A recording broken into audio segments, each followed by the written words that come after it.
اور قدم اپنے باپ کی طرف بڑھا دیے۔ وہ شخص اس کو خالی ہاتھ نہیں لوٹانا چاہتی تھی، ایک بار پھر اپنی قسمت کو آزمانا چاہتی تھی، اور ایک بار پھر اس نے یہ کھل کر نہیں کہہ رہی تھی۔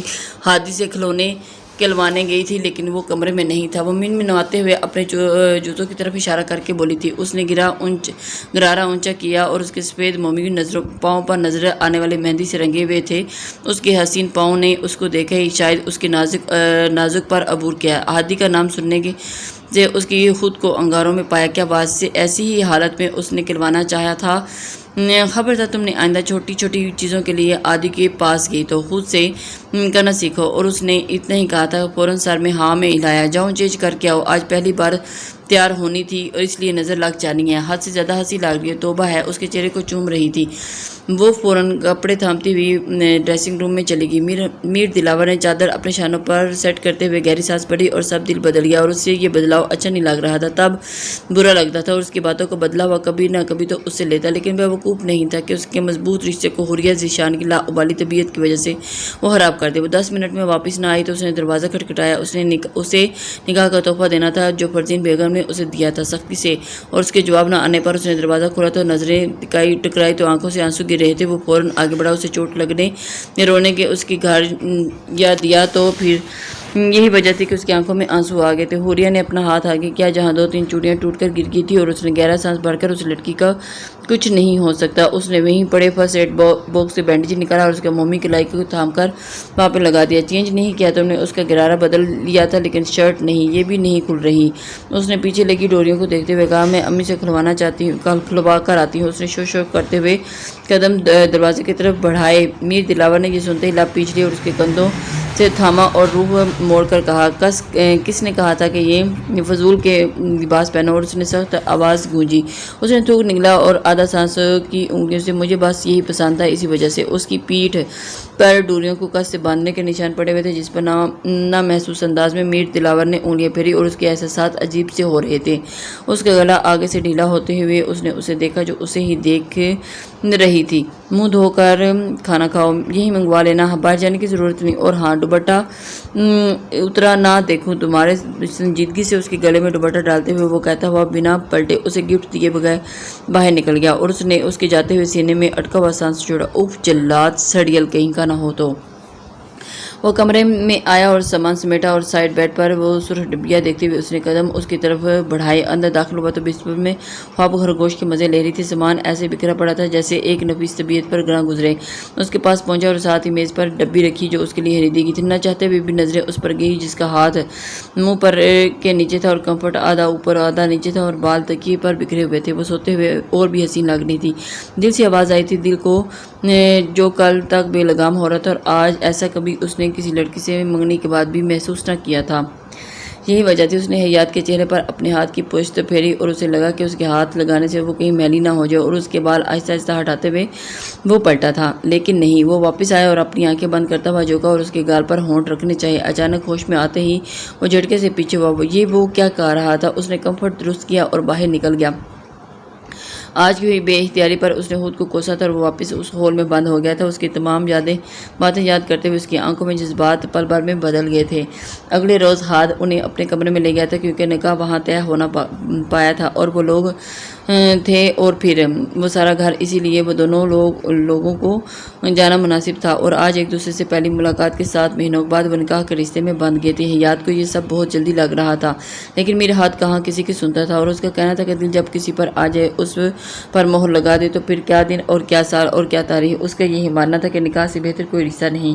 اسی بنا پر آج حیات احمد میر ہاد رضوان ہوگی۔ شکیل احمد رخصتی اپنے گھر سے چاہتے تھے، اس لیے ابھی وہ صرف نکاح چاہتے تھے۔ ہاد رضوان اپنی چادر کندھوں سے اتارتا اندر داخل ہوا، اور اسے اندازہ نہیں تھا کہ اسے اسی کمرے میں ٹھہرایا گیا۔ اور حور، آپ پلیز یہ بال کھول دیں۔ حیات کو لگا کہ حور ہے، وہ دوسرے کمرے میں گئی تھی اور پہلے ہی اسے ساتھ موجود تھی۔ وہ دوسری طرف منہ کیے بس رونے پر زور دے رہی تھی، اور اس کے بال حوریہ نے بنائے تھے جو اب کھل نہیں رہے تھے۔ اس نے قدم اس کی طرف بڑھائے تھے اور دیکھتے ہوئے السلام علیکم، اس نے استحقاق بری نظروں سے اس کے سراپے کی طرف دیکھا۔ وعلیکم السلام، اس نے جھکتے ہوئے انگلیاں مروڑتے ہوئے جواب دیا۔ مدد چاہیے آپ کی؟ اور اس نے دیکھتے ہوئے کہا جس کی پلکیں لرزی تھی۔ نہیں۔ اس نے ایک قدم کی دوری نامحسوس انداز میں بڑھاتے ہوئے ہاتھ رضوان نے جیب سے ایک ڈبی نکالی اور اس کے آگے کی تو اس نے بھی چونک کر سر اٹھائی۔ یہ میری طرف سے آپ کے لیے پہلا تحفہ، امید ہے آپ کو پسند آئے گا، اسے واپس جا کر کھولیے گا۔ اس نے اس کے آگے ہاتھ کیا تو حیات نے تھام لیا۔ اوف، یہ تو تحفہ اتنی سنجیدگی سے دے رہے ہیں جیسے کوئی حکم جاری کر رہے ہوں۔ شکریہ، حیات نے کہتے تھام لیا اور ایک قدم دور ہوئی۔ پہلی بار اسے قریب سے دیکھ کر اس کا دل کیوں زور سے برے طریقے سے دھڑک گیا تھا۔ آپ یہ فاصلہ بنا کر ثابت کر کیا کرنا چاہتی ہے؟ اس نے گہری نظروں سے اسے دیکھنے اور اسے کلائی سے اس کی طرح والے حیات نے شرمندگی سے اسے ناسمجھی سے دیکھا۔ یہ آپ گھڑی اتاری اور اس نے حیات کی آنکھوں میں دیکھتے ہوئے اس نے دھیرے سے ہاتھ بڑھائے اور دھیان اپنی گھڑی پر تھے۔ حیات ہپ وہ دھڑام سے دروازہ کھولتی اندر داخل ہوئی۔ ہاتھ نے موڑ کر اسے دیکھا۔ ہاتھ، آپ یہاں بھی ہیں؟ آپ سے تو ویسے بھی ناراض ہوں، کیا آپ میرے لیے کسی سے بات کر سکتے ہیں؟ آپ، مجھے چاکلیٹس کا کیک چاہیے۔ اس نے برش سامنے رکھی، گھڑی اور حیات کو دیکھتے ہوئے ہاتھ کے بازو کو تھامتے ہوئے۔ حیات نے اس کو دیکھتے ہوئے ایک نظر بازو کو دیکھا اور پھر نگاہوں کا مرکز بدل لیا۔ کسی نے تو نہیں، مگر میر ہاتھ کی زیر نگاہوں نے مخفی نہ رہ سکا۔ نہیں بھول سکتا ہوں، فریج میں رکھے گئے ہیں، جاؤ جا کر لے لو، لیکن سارے ایک ہی بار نہ کھا جانا۔ بھائی نے بھی لانے۔ اس نے حور کے سر پر جیسے پتھر گرا دیے اور بال اکھیڑے۔ تھینک یو ہادی، وہ کہتی ہوئی بڑی۔ حیات آپی، کیا آپ میرے بال ٹھیک کر دو گی؟ نہیں، وہ کر لیں گی، تم بھاگو۔ اس سے پہلے کہ حیات اس کو بلاتی جواب دیا اور پھر جو کہ تم وہ بھاگی۔ اسے دیکھنے لگا جو سامنے لگے شیشے اس کی طرف دیکھ رہی تھی۔ آپ ٹھیک کر لیں گے بال؟ ہاتھ کہتے ہوئے کپڑے لے کر واش روم کی طرف بڑھ گیا تو حیات نے گہرا سانس لیا۔ ہاتھ اس کے سامنے آیا اور پیچھے سے ہلکا سا جھکتے ہوئے اپنا پرفیوم اٹھایا اور خود پر چھڑکا، پھر ایک نظر اس کو دیکھا اور خود کی طرف مڑا۔ اس نے اس کی طرف جھکتا ہوا اسے اپنے قریب کیا۔ ہاتھ رضوان، اگلی بار مجھ سے ایک قدم دوری کی سزا آپ کو ملے گی، یہ بات یاد رکھیے گا۔ اس نے سنجیدگی سے کہتے ہوئے واپس اس کی جگہ پر کھڑا گیا اور اس کے ہاتھوں کا لمس اس کے بالوں میں محسوس کرتے ہوئے اس کے دل کی دھڑکنوں میں انتشار برپا ہوا۔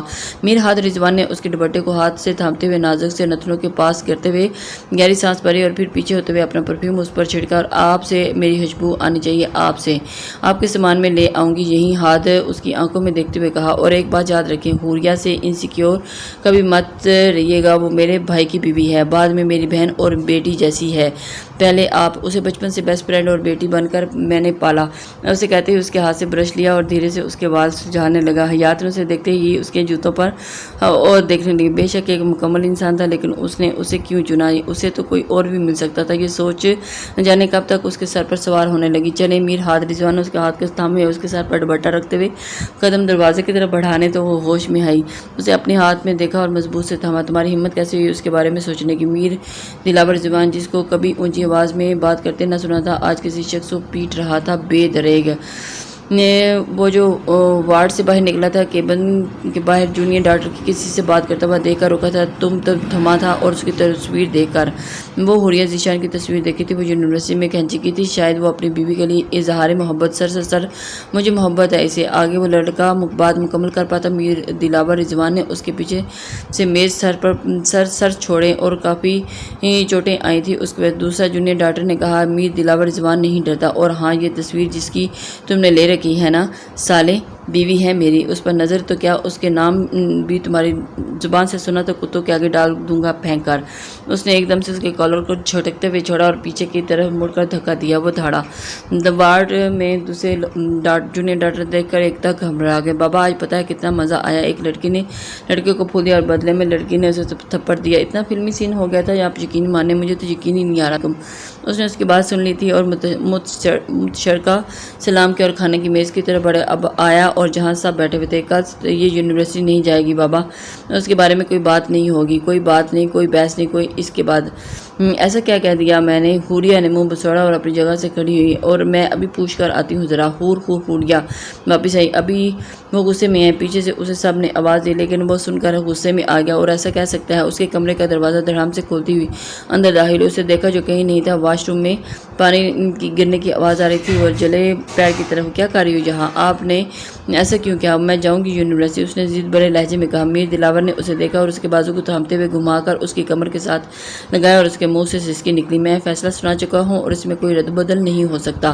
تم جا سکتے ہو جیسے آئے تھے۔ لیکن کیوں؟ آپ کون ہوتے ہیں مجھے سب کی زندگیوں کے فیصلے کرنے والے؟ کس نے آپ کو حق دیا ہے آپ ہماری زندگی پر حکومت کریں؟ اور اس نے سرخ آنکھوں سے اسے ہارنے جیسی آنکھوں کو گاڑتے ہوئے پوچھا۔ تمہارا شوہر؟ میر دلاور نے ایک لفظی جواب دیتے ہوئے جھٹکے سے اسے چھوڑا تھا اور گرتے گرتے بچایا۔ میں نے کہا تھا بابا کو آپ جیسے شخص سے میری شادی نہیں کرنا چاہتی تھی جس کے ساتھ سانس لینے میں بھی گھٹ کر آئے۔ لیکن وہ اسے دیوار کے ساتھ لگا تھا، اس کا جبڑا تھامتے ہوئے اس پہ ہلکا سے جھکا تھا۔ سانس کیسے بھی آئے گی اس شخص کے ساتھ لینی ہوگی، یاد رکھے، اور اتنا ہی بولو جتنا سہ سکو۔ حوریہ دلاور چھوڑیں، اس نے درد کی شدت سے آتے ہوئے اس نے اس کو چھوڑا۔ مجھے نفرت ہے آپ سے میر دلاور رضوان، وہ کہتے ہوئے کمرے کی طرف بھاگی۔ اور اس کے بعد وہ خود یونیورسٹی نہیں گئی تھی۔ سب نے اسے منایا تھا کہ وہ دلاور سے خود بات کر لیں گے لیکن اس کا دل نہیں کیا تھا۔ اس دن کے بعد آج 10 دن ہو گئے تھے۔ میر دلاور کے آنے کے وقت ہی وہ اپنے کمرے میں بند ہو جاتی اور اس کے سامنے آنا اس نے جیسے بند ہی کر دیا تھا۔ میر دلاور پہلے محسوس نہ کیا لیکن اس کے بعد اسے اندازہ ہو گیا کہ وہ اس کے آنے سے پہلے اپنے کمرے میں بند چلی جایا کرتی ہے۔ فرزین بیگم اور رضوان صاحب عمرے پر جا چکے تھے اور خاد اپنے مشن پر تھا اور عادی بھی اپنی ڈیوٹی پہ چلا جاتا تھا۔ اس وقت شدید تھکاوٹ کے باعث اسے کافی کی طلب تھی کیونکہ مسلسل 3 دن سے اسے اچھی نیند نہیں ملی تھی۔ مسلسل کیسز کی وجہ سے اس نے دیکھا کہ وہ خاموشی اور اپنے کمرے میں جا کر شاور لے کر کپڑے تبدیل کیا اور قدم اس کے کمرے کی طرف بڑھا دیا جس نے 10 دن سے نہیں دیکھا تھا۔ اور اس کے کمرے میں داخل ہونے سے پہلے وہ رکا کیونکہ وہ اپنا نام سن چکا تھا۔ شاید اس کی ذات پر تبصرے کیے جا رہے تھے۔ مشی، مجھے لگتا ہے کہ سمرد ایک جیسے ہوتے ہیں، پابندیاں لگانے والے، لیکن تمہارے گھر میں تو ایسا کوئی نہیں ہے۔ دوسری طرف سے آواز آئی، ہاں ہے نا، تم نہیں جانتی نا بابا، اب دیکھو ہاتھ بھی تو ہے نا، اپنی بیوی کو کیسے ٹریٹ کرتے ہیں، یاد بہت لگی ہے، اس نے دھیمے لہجے میں کہا۔ عادی بہت اچھا لڑکا ہے لیکن میر نہ جانے ایسے کیوں ہیں، مجھے میر میرا جانا پسند نہیں۔ یونیورسٹی مجھے لگتا ہے پڑھائی شادی کرنے سے پہلے ہی کر لینی چاہیے اور اس کے بعد آپ نہیں جانتے کہ آپ کو موقع ملے یا نہیں۔ تم ان سے بات کر سکتی ہو۔ وہ تب بھی غصے میں تھے لیکن اب وہ تمہاری بات وہ نہیں مانتے، ایک سنجیدہ طبیعت کے مالک ہیں، وہ وہی کرتے ہیں جو انہیں کرنا ہے۔ انہوں نے اس دن سے رونی بھی تھی لیکن انہیں فرق نہیں پڑا تھا۔ باہر کھڑے شخص نے سنی تھی مشی ہم، دوسری طرف سے اس کے دوست بھی شاید اس کے اداس ہونے پر اداس تھے۔ مجھے لگتا ہے میں نے خود کے لیے غلط فیصلہ کر لیا، اس بنا پر میں نے بابا سے بات بھی کی تھی۔ تمہیں کیا لگتا ہے؟ کیونکہ میرا اور میر کا کوئی جوڑ نہیں اور پھر ہم ایک ساحل کے 2 الگ الگ کنارے ہیں۔ اس نے کہنے ہوئے آئینے میں دیکھا اور اس کا سانس رکا اور اس نے جھٹ سے آگے بڑھتے فون کو کاٹا اور دوپٹہ اٹھا کر گلے میں ڈالا اور اس نے 10 دن سے دیکھا نہیں اور دوپٹے کا ہاتھ سے یار رکھا تھا۔ السلام علیکم۔ وعلیکم السلام، کافی بنا سکتے ہو؟ اس نے عام لہجے میں کہا۔ جی حوریہ انداز کافی مجھے سننے میں کافی کمرے میں دے جانا۔ اور پھر کیا مسئلہ ہے؟ کافی بنا کر اس کے کمرے میں دینے کی اور روندے منہ اپنے جہازی بیڈ پر پڑا تھا اور شاید وہ بہت تھکا ہوا تھا۔ میر آپ کی کافی، اس نے دھیمے لہجے میں کہا۔ یہاں رکھ دو۔ اور اس کے بنا جواب دیے ہی وہ کافی رکھ کر کھڑی رہی اور وہ کش میں تھی اور اس کی طبیعت ٹھیک نہیں لگ رہی تھی۔ وہ پوچھنا چاہتی تھی لیکن ڈر تھی۔ حوریہ ذیشان بھی عجیب تھی، ابھی کچھ دیر پہلے اسے یہ رشتہ اپنی جلد بازی لگ رہی تھی اور ابھی تھکا دیکھ کر وہ حیران، وہ بھول گئی تھی کہ وہ نکاح میں ہے اور اس شخص نے اس سے نکاح کیا تھا۔ میر تم گئی نہیں؟ وہ سیدھا ہوا تو حوریہ نے اسے دیکھا اور جس کی آنکھوں میں سرخ ڈورے تھے۔ طبیعت ٹھیک ہے نا آپ کی؟ اس نے بڑھتے ہوئے بے چینتی اس کے ماتھے پر ہاتھ رکھا تو وہ تھما۔ بخار تو نہیں ہے؟ تو پھر سر میں درد ہے، نیند لوں گا تو ٹھیک ہو جاؤں گا، اس نے عام لہجے میں کہتے ہوئے کافی کو منہ لگایا اور پھر سر ہلاتے ہوئے باہر نکل گئی۔ میر دلاور رضوان تلخی سے مسکرایا۔ رخصے کے وقت اپنے باپ کے ساتھ لگی وہ کافی دیر روتی ہوئی اس کی آنکھوں میں دیکھے میر ہاتھ رضوان نے مٹھیاں بھیجی، اس کے لیے پوزیسو ہو رہا تھا اور اس کی ہر حرکت پر نظر تھی اور اسے ساتھ لے آیا تھا۔ میر یہاں لاتے ہوئے عادی اور حوریہ نے اس کا موڈ اچھا کرنے کے لیے بہت کچھ کیا تھا۔ وہ اب بہتر محسوس کر رہی تھی لیکن اس شخص کے روبرو ہونے کا سوچنے کی اس کی ٹانگیں کانپ رہی تھی۔ وہ انہیں خیالوں میں تھی اور اسے آتا دیکھ کر اس نے مڑ کر دیکھا اور شرمندہ ہوئی کیونکہ وہ کھڑی باہر آسمان کو تک رہی تھی اور اس کی شرمندگی دیکھتے ہوئے وہ ایک دم حیران۔ آپ یہاں کھڑی رہ سکتے ہیں؟ یا تو اسے دیکھتے اس کی شرمندگی کو کم کرنا چاہا تھا۔ میں چینج کر لوں اور آپ تب تک اپنی چیزیں سمیٹ لیں۔ اسے کہتا واش روم میں چلا گیا اور واپس آیا تو اب وہ وہیں کھڑی تھی، کھڑکی سے دور آسمان کو چمکتے چاند کو دیکھتے ہوئے بھول گئی تھی کہ اس کے کھڑی کوئی اور بھی وجود ہے۔ ہاتھ نے آگے بڑھتے ہوئے شال اس کے خود ہی اس کے اوپر بائیں طرف کھڑی اس کے کندھے پر رکھ دی اور پھر حیات نے اس کی طرف دیکھا۔ ابھی مجھے وقت چاہیے، جو منہ میں آیا بنا سوچے سمجھے بول چکی تھی۔ آنکھیں تم کھولی جب وہ جھٹکے سے اس کا رخ خود کی طرف موڑ کر اس کے قریب کر گیا۔ آپ کو کیا لگتا ہے حیات احمد؟ حیات نے اس کا ہاتھ رضوان سے حیات احمد تک کا سفر بدلتے ہوئے دیکھ کر نام نگاہوں میں دیکھا۔ حیات آپ سوچ بھی نہیں سکتی کہ میں وہ اس اقدام میں اس نے شال کی طرف دیکھتے ہوئے آپ کو کہیں سے بھی کچھ غلط لگا تو وہ حد درجہ سنجیدگی سے بولا. کہیں بھی ہاتھ نے اسے کھڑی کھڑکی میں کڑے ساتھ دیکھتے ہوئے روح پوری طرف اپنی طرف مڑا تھا. کیا چاہتی ہو آپ؟ کیا واقعی میں نے جلدی کر دی اس رشتے میں؟ اس پر اپنی شال ہٹاتے ہوئے. نہیں، میرا مطلب وہ نہیں تھا. خود پر وہ اسے چادر ہٹاتے ہوئے ایسے محسوس ہوا جیسے کسی نے حفاظتی حصار کو ایک دم کھینچ لیا اور اسے تپتے دھوپ میں کھڑا کر دیا. میر دلاور نے اسے اندر آتے دیکھ کر ہی اسے ہاتھ میں دیکھا. یہ لیں اور دعا لیں. حوریہ نے اس کے ساتھ ہی بیٹھتے ہوئے ٹرے میں میز میر کو پانی کا گلاس سمایا اور اس کے چہرے پر فکر دیکھ سکتا تھا. اور بھی کچھ دیر پہلے وہ رشتے کو غلط کہہ رہی تھی اور اب وہ کیا سب کچھ اس کی ہمدردی میں کر رہی تھی. اس نے دوائی بھی لی اور لیٹ گیا. اور وہ بتی بجھا جانا اس نے کہا اور آنکھیں موند لی. حوریہ نے چند لمحے سوچا اور پھر اے سی آن کیا اور بتی بجھاتی واپس آئی. میر ہاتھ رضوان نے اس کے پاس آ کر بیٹھنا پھر اس کے سر اس کی گود میں محسوس کیا اور اپنے ماتھے پر اس کے چھوٹے چھوٹے ہاتھوں کا لمس محسوس کرتے ہوئے آنکھیں موند لی. یہ کیا اس کے سر دباتے ہوئے کچھ پڑھ کر پھونک رہی تھی اور اس نے ایسا کیوں کیا وہ خود بھی نہیں جانتی تھی. میر ہاتھ رضوان اس کی آنکھوں میں رس جگہ کو گواہ تھی اور اسے تکلیف نہیں